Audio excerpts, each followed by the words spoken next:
In the winter of 1957, Chicago's streets glistened with patches of ice and puddles of slush, the kind that soaked through even the sturdiest leather soles. It was 9:30, and the city had gone quiet.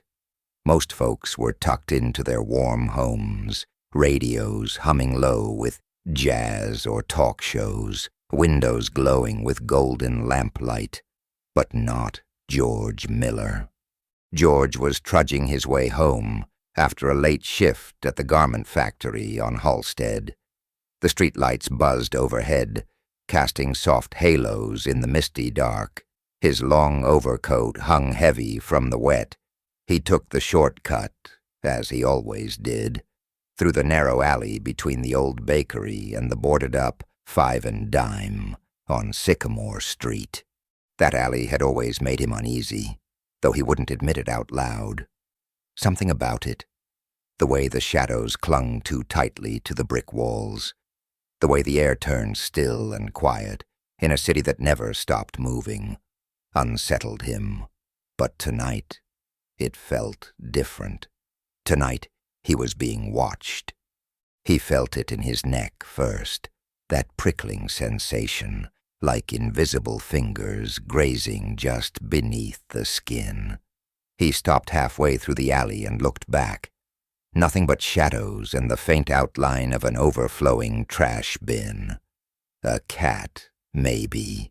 He turned forward and saw movement ahead. A figure.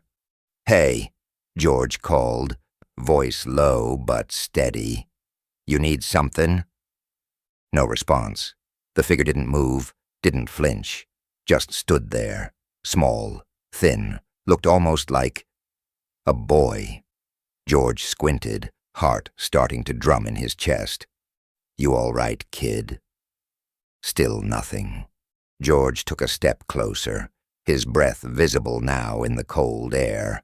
The figure stepped back, then vanished around the corner of the alley, leading toward George's street. That's when George heard it. The laugh.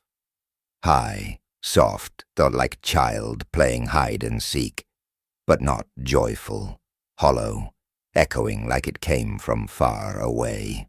George's stomach turned. He wasn't the jumpy type, worked with machines all day, took care of himself. But something about that laugh curled cold fingers around his heart. He reached his street a minute later. The house at the end, the one with the peeling white paint and the crooked mailbox, was his. 217 Sycamore, home, safe. He almost laughed at himself. But the figure was there again, standing right by his front gate, head tilted, silent. George froze. "Kid," he said again, slower this time. "You shouldn't be out here. It's late." The figure raised a hand and pointed, not at George, but at the house. George's breath hitched. "What the hell do you want?"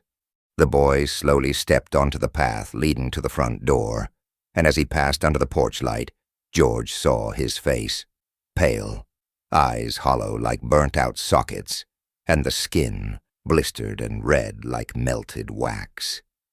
George dropped his keys. "No," he whispered. "Number that's not. It can't be." It was Tommy, his son, his only boy, dead 3 years now, gone in the fire. George hadn't told anyone the full story. The newspaper had called it a tragic accident. Boy dies in house fire, father hospitalized. They never said what caused it. They didn't know George had been out that night.